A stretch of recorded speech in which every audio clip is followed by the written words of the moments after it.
crado ce machin. C'est mieux. Ah! Ok, on y go.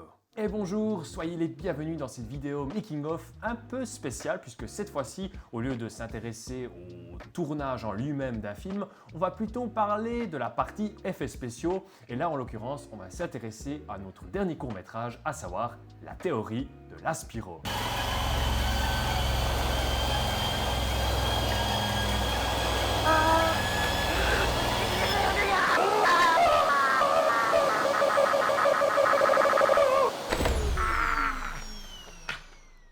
Alors il va de soi que si vous n'avez pas encore vu le court-métrage en question, je vous recommande fortement d'aller y jeter un coup d'œil avant de poursuivre la lecture de cette vidéo, afin de ne pas gâcher certains effets de surprise. Allez, cliquez. Allez. Hop, hop, hop, hop, hop, hop, hop, hop, hop, hop, hop, hop. Alors ce qu'il faut savoir avant de s'attaquer à la partie des effets spéciaux, c'est que ce court-métrage n'avait en fait aucun scénario ni aucun storyboard.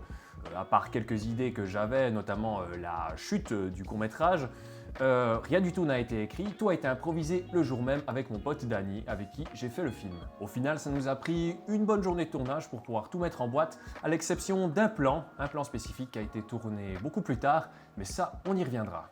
Alors bien sûr, c'est pas la première fois qu'on applique ce concept au studio Paroche, il y avait aussi en 2021 le court-métrage La théorie du talon, qui est un peu le précurseur de la théorie de l'Aspiro, en plus les personnages sont les mêmes, où on avait toute une journée de tournage sans scénario ni rien. Toujours ce bruit là, ce bruit bizarre, t'as déjà entendu ça? Quel bruit? C'est le bruit que font ces femmes là qui marchent là, dans le supermarché. T'entends tout, mais elles, tu les entends plus que tout, tu vois.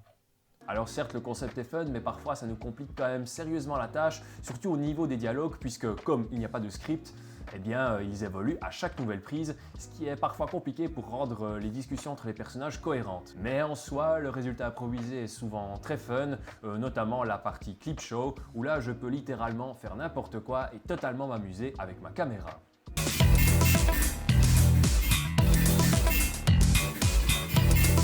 Bien sûr, le même concept a été utilisé pour la théorie de l'Aspiro, à la différence près que lui avait besoin de beaucoup d'effets spéciaux pour certains plans. Et d'ailleurs, je crois même que c'est le court-métrage Studio Paroche qui jusqu'à présent a le plus utilisé d'effets spéciaux. Ce qui est assez ironique, vous en conviendrez, puisque le court-métrage est pratiquement entièrement improvisé. Quelques effets spéciaux ont directement pu être réalisés sur place, par exemple ce plan où mon personnage percute celui de Danny. Alors là, bien sûr, c'est pas moi qui ai giclé contre lui, mais un mannequin qu'on a fabriqué directement sur place avec des coussins fourrés dans des vêtements, simple mais efficace. On a aussi des effets plus classiques, comme par exemple la simulation d'un flash d'arme à feu qui a été fait grâce à une image sur fond vert. Le plan où Danny et moi giclons au fond de la pièce a bien sûr lui aussi nécessité l'utilisation d'un fond vert. Pour ce faire, on a étalé le fond en question sur le sol, puis on a placé des lampes à divers endroits afin d'éliminer l'ombre. C'est très important parce qu'après sinon le vert sera très compliqué à éliminer en post-production. On a ensuite dû chacun notre tour se coucher sur un tabouret, toujours pour éviter de créer trop d'ombre et pouvoir nous détacher plus facilement du fond vert, et ensuite gesticuler dans l'air pendant que l'autre nous filmait depuis le dessus. Des prises de vue relativement désagréables autant pour le caméraman que pour la personne couchée sur le tabouret, sachant que ce dernier était relativement petit. D'ailleurs, paix à son âme, il n'a pas survécu à la journée. Damn! On ne t'oubliera jamais, ô noble petit tabouret. Une fois les plans en boîte, il ne reste plus qu'à faire ce qu'on appelle du compositing, c'est-à-dire qu'on prend les plans tournés, on retire le fond vert, on place les personnages sur une toile de fond, là en l'occurrence la pièce dans laquelle on a tourné. Ensuite, on ajoute un effet de mouvement et de flou, quelques cris enregistrés sur place et... Alors ça, c'est entre guillemets assez facile à faire, mais il y a d'autres plans qui demandent quand même beaucoup plus de choses et qui sont beaucoup moins simple à exécuter. C'est notamment le cas de ce plan rapide où on voit une prise électrique se faire arracher du mur lorsque le câble de l'aspirateur se tend. On n'a malheureusement pas pu utiliser un véritable mur pour exécuter ce plan. C'est clair que sur le coup ça aurait été plus logique, mais ça aurait pas forcément été plus simple, et surtout dans la pièce où on tournait, c'était juste impossible quoi. Mon approche a donc été la suivante, créer un faux mur avec une fausse prise. Pour ce faire, il faut d'abord se munir d'un grand carton, de préférence très épais, car sinon il risque de se plier et l'illusion du mur serait totalement ruinée. Pour ce projet, j'ai utilisé cette palette en carton dont j'ai retiré les bases, on n'en aura pas besoin pour le projet. Ce dont on a besoin en revanche, c'est de découper un trou carré dans le carton pour accueillir la future prise électrique, un modèle que je suis allé acheter dans une quincaillerie spécialisée, juste avant de découvrir qu'en fait j'aurais très bien pu aller en grande surface et m'en procurer une pour 3 fois moins cher. Ouais. On utilise donc cette prise onéreuse pour dessiner l'emplacement du futur trou qui l'accueillera. Il ne doit pas être tout à fait centré car sinon on devrait filmer la prise de face pour cacher le fait que le mur est faux, ce qui serait franchement moins esthétique. On peint ensuite le carton en blanc, d'abord avec un rouleau puis en tamponnant avec un pinceau pour obtenir une surface légèrement texturée et consistante. Elle doit imiter l'aspect des murs qu'on trouvait dans la pièce où a été tournée la scène de l'aspirateur. Une fois la peinture bien sèche, c'est l'heure de ruiner tout ce beau travail. Enfin, pas tout à fait, juste abîmer le bord du trou afin de simuler la peinture qui se fait arracher lorsque la prise se fait retirer. Ensuite, on crée de l'autre côté une sorte de couloir en carton qui nous permettra d'insérer la prise sans qu'elle se bloque sur le bord. Reste maintenant à customiser la prise électrique pour la rendre un peu plus crédible. Pour ce faire, quelques câbles de diverses tailles suffisent. Au passage, le grand câble noir renferme 3 autres câbles plus colorés qu'on arrive facilement à retirer à l'aide d'un étau. Une fois notre assortiment de câblage prêt, il suffit de les coller derrière la prise. Et honnêtement, on s'en fout si l'emplacement des câbles est correct ou pas. Après tout, on parle d'un court-métrage où un aspirateur est alimenté par une Ford Mustang miniature. Du coup, ouais, on s'en fout. Maintenant que tous les éléments du plan sont prêts, c'est le moment de les assembler pour les prises de vue. Le faux mur est attaché au pied d'un atelier, c'est capital qu'il ne bouge pas d'un pouce lorsque la prise se fait arracher, sinon le mur, de nouveau, perdra de sa crédibilité. Et pour être encore plus sûr, on peut même placer un poids à ses pieds. Avant d'insérer la prise, on prépare un mélange à base de polystyrène, de sciure de bois et de colle d'amidon, encore sous forme de poudre. Évidemment. Cette préparation permettra d'imiter la poussière et les débris causés par l'arrachage de la prise et donnera plus d'impact au plan. On saupoudre l'intérieur du petit couloir avec un peu de mélange, on insère la prise électrique, on plante un câble dedans et boum!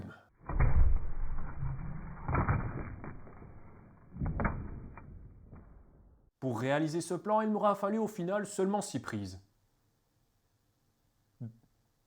Prises. C'est drôle. Prise électrique, prise vidéo.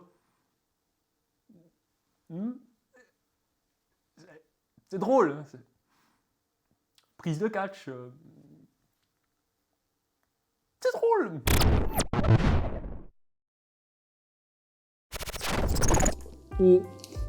Aviez-vous remarqué dans le court-métrage ce petit clin d'œil soigneusement dissimulé faisant référence à une marque de produits de nettoyage? Non. C'est parfaitement normal, mais permettez-moi de vous éclairer à ce sujet. Si vous ralentissez et réajustez le son de nettoyage lorsque Danny passe un coup de flingue, vous entendrez ceci. Monsieur Propre. Alors, impressionné?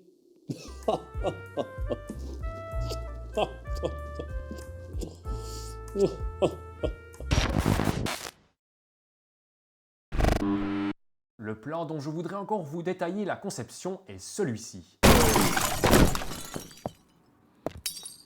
Il s'agit d'un plan où Danny et moi passons au travers d'un mur. Et comme pour la prise électrique, c'est beaucoup plus complexe à faire que ça en a l'air. Sans surprise, j'ai de nouveau dû faire appel au fond vert et au compositing pour le créer, à la différence près que cette fois-ci, j'ai pratiquement créé tous les éléments qui composent le plan. Pour fabriquer des mini-mannequins, il faut partir sur une base en fil de fer avec des bras, des jambes et un cou.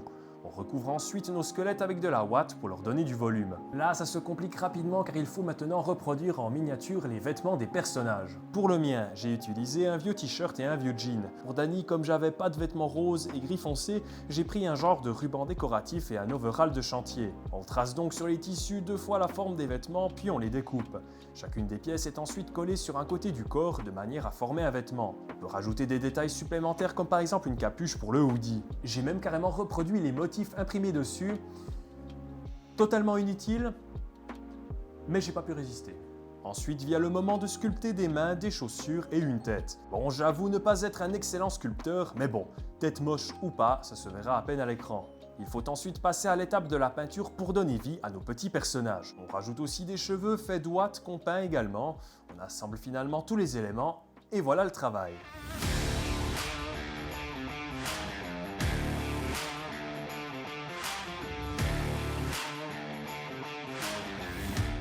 Bon, c'est vrai que ces figurines sont loin d'être parfaites, mais franchement, pour ce que c'est, moi je les aime bien.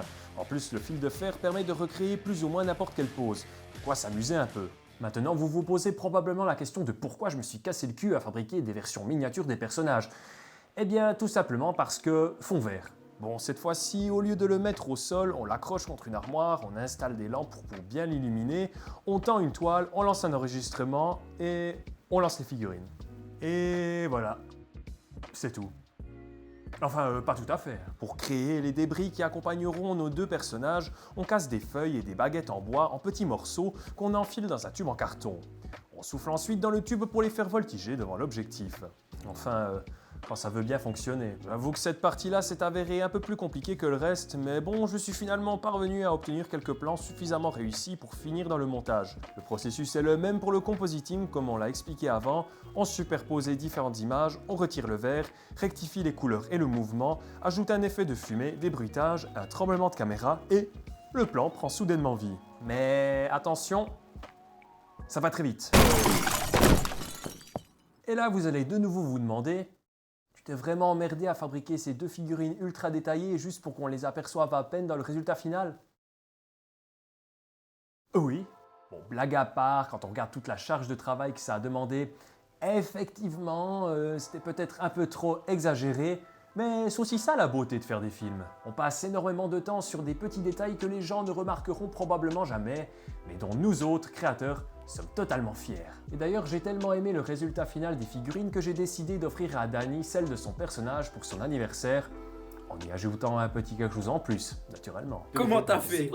Des balles, vite. Comment t'as fait? Lemon, ça existe ça? Non mais, c'est quoi? Non, Des d'accord. balles, ouais. C'est quoi?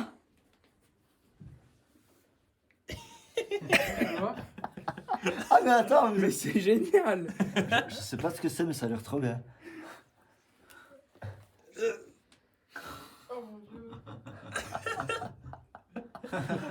Voilà, c'en est déjà tout pour ce making-of des effets spéciaux de la théorie de la Spiro.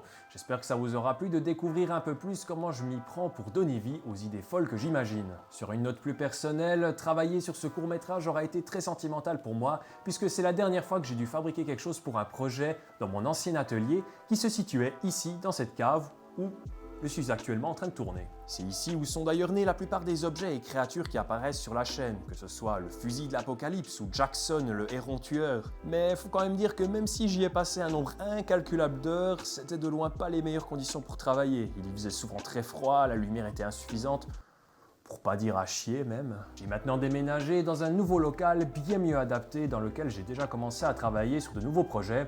J'ai d'ailleurs assez hâte de vous en montrer un peu plus un jour. J'espère que vous serez de la partie. Merci en tout cas d'avoir regardé cette vidéo et on se retrouve tout prochainement sur la chaîne pour encore plus de contenu créatif. Allez,